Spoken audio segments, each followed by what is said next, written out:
Hello students. Today we'll talk about second application of Gauss's law for electric flux. Today we'll find out electric field at given point due to uniform surface charge distribution on plane surface. So let us start. To understand today's topic, we need to have a very clear idea about some of the previous topics. Obviously, very first one of the topics is electric flux. We should be knowing electric flux. It is describing how many field lines are passing perpendicularly through the area we have considered. And mathematically, it can be given as scalar product of electric field and area vector. Of course, if you have uneven surface or non-uniform electric field, it is integration of electric field over the surface area. Or for closed surface, you can take closed integration of electric field over the area. And according to Gauss's law, it is also the ratio of sigma q and epsilon 0. It is scalar quantity, as I mentioned. It is scalar product, and unit is Newton per meter square. Sorry, Newton meter square per coulomb or voltmeter. One more thing we'll need to know for today's topic is the surface charge density. We know surface charge density is denoted by sigma, and it is charge per unit area, so Q by A. Again, I would like to remind you that when you talk about E, closed integration E dot dA, this E is electric field due to all the charges present in the situation, maybe inside or outside the Gaussian surface. But if you consider sigma q by epsilon 0 formula to find out flux, then sigma q is the charges enclosed by the Gaussian surface. I hope you remember that.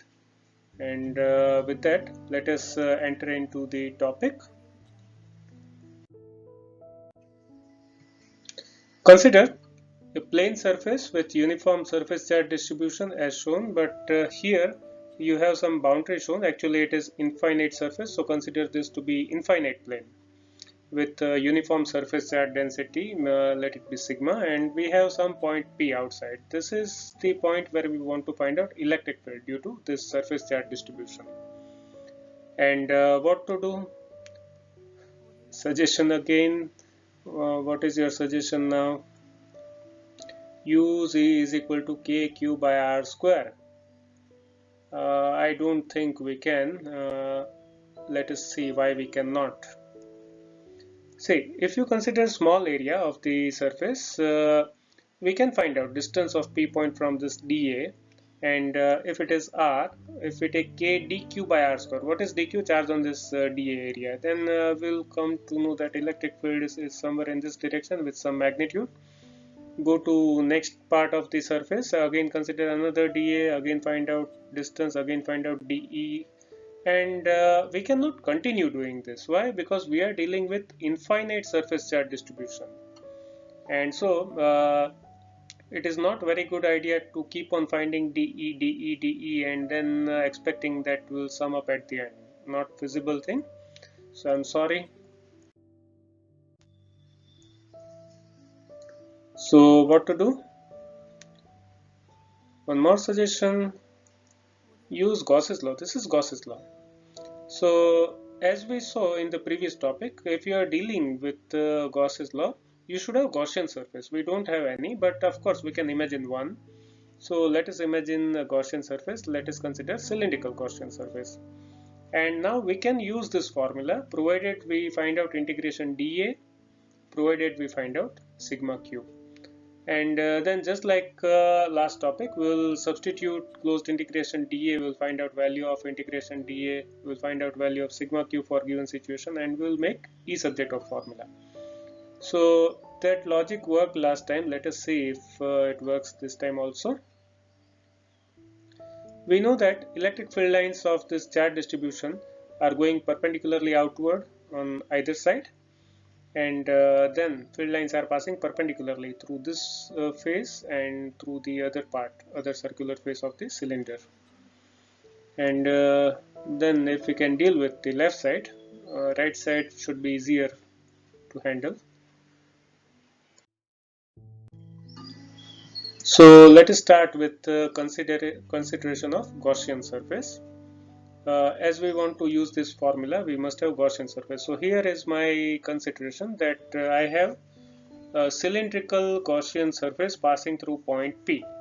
Remember, three things we should be mentioning while considering Gaussian surface. Which are the three things? Shape, dimensions, and position. So what is the shape we have chosen? Cylindrical Gaussian surface. What are the dimensions? We'll consider the radius to be r and we'll consider length to be l. Okay, and what is the position? As it is plane infinite surface, you just have to make sure that it is passing through point of interest. You can place it anywhere, but we want to find out electric field at point P, so Gaussian surface should be passing through point P. Now, as we know that electric field lines are coming out of the surface perpendicularly, if we deal with individual part of this cylinder, we know that circular face here, if we label it as A1, its area is pi r square. True with the circular face of the right side also, let it be A2 and area is again pi r square. And what about the curved surface? For curved surface, we know that area is 2 pi rl, let us label it as A3. Okay, and we also know that the area vectors are perpendicular. And just like previous topic, for circular surface, we have area vector going in different direction for different part of the surface. So now, if we apply the formula of flux Ea cos theta, what is the situation for A1? When I consider A1, look at A1. I have electric field going like this, and A1 is also in the same direction. So what is the angle between these two? It is 0, and that is what I have. Ea1 cos 0. What is cos 0? 1. So phi 1 is simply Ea1, and that is very obvious. If you consider some circular surface here, full field lines are passing perpendicularly, so we say that maximum flux you are getting, and that is true with the surface here, that is A2 also. So for flux linked with the second surface, if we label it as phi 2, again it is cos 0, and then look at the field line. Field lines are going like this, these field lines. Okay, and the area vector is also in the same direction. So what is the angle between these two? 0, and that is Ea2 cos 0 is 1.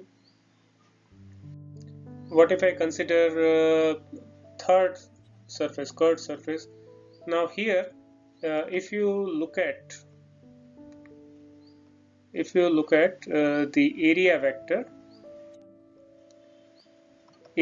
of the curved surface, and consider any area vector, and if you look at the field lines, the angle is 90, and hence there is no flux linked with the curved surface.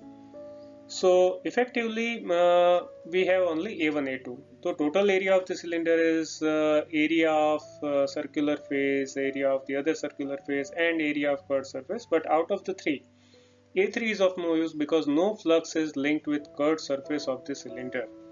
So if you are talking about flux, you just need to worry about A1 and A2. So what is the total effective area? Pi r square plus pi r square, that is 2 pi r square. And hence my left side is now E bracket 2 pi r square. Now I just have to worry about sigma q. Once I find it out, I substitute, I'll make E subject of formula, and I am done. So let us try.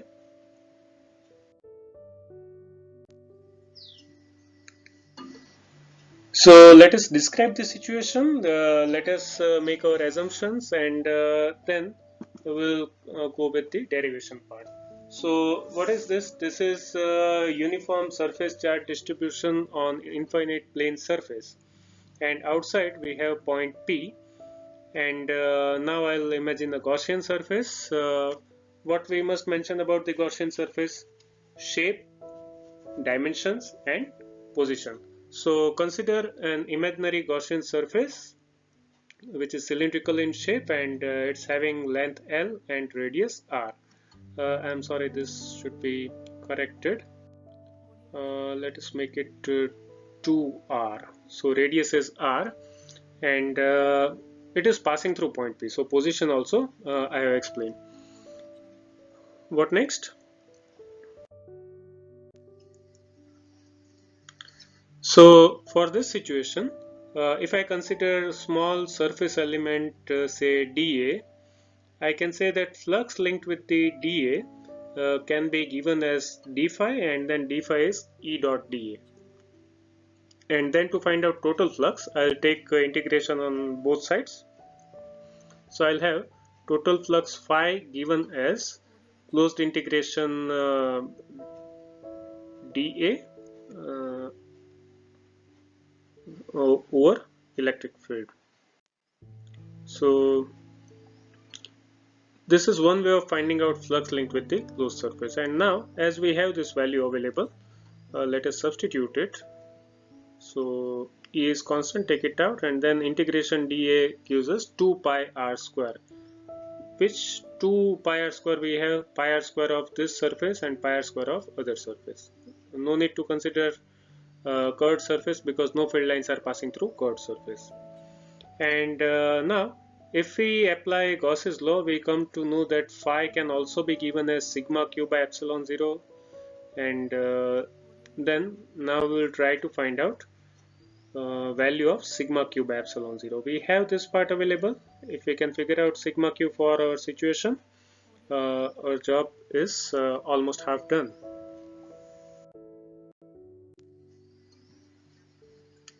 So we have our equation 1, we have our equation 2, Gauss's law, and now sigma q. What is sigma q? Once again, what is sigma q?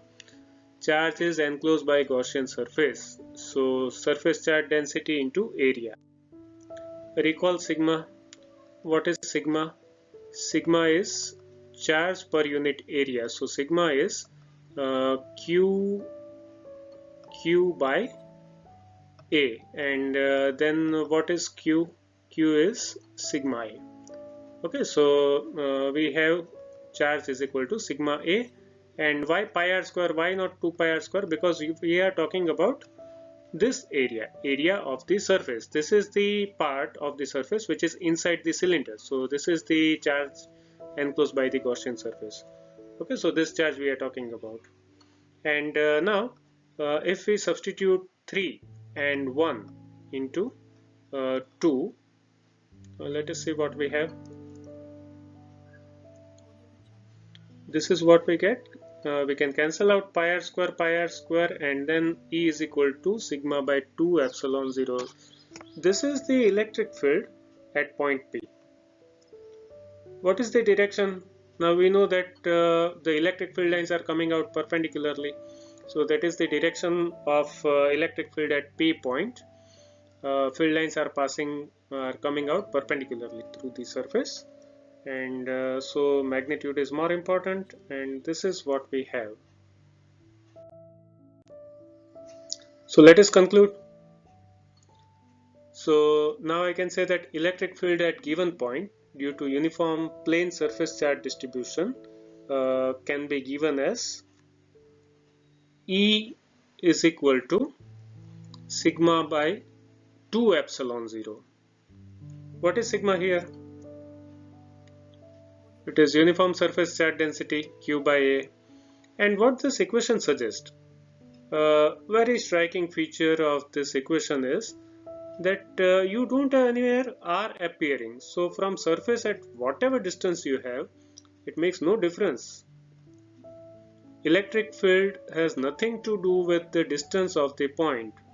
The point may be at 1 centimeter distance or 1 kilometer distance. As long as the surface is infinite, electric field remains sigma by 2 epsilon 0, and it depends solely on the surface charge density, nothing else. Okay, so if you plot a graph of electric field versus distance, what should be its nature? There is no R appearing, then electric field will remain constant. So that was the topic. And why r is not important, that is a good question to ponder over. I wish you try to find out the answer. Why distance is not important? Because logically, if we go away from the charge, electric field should be reduced.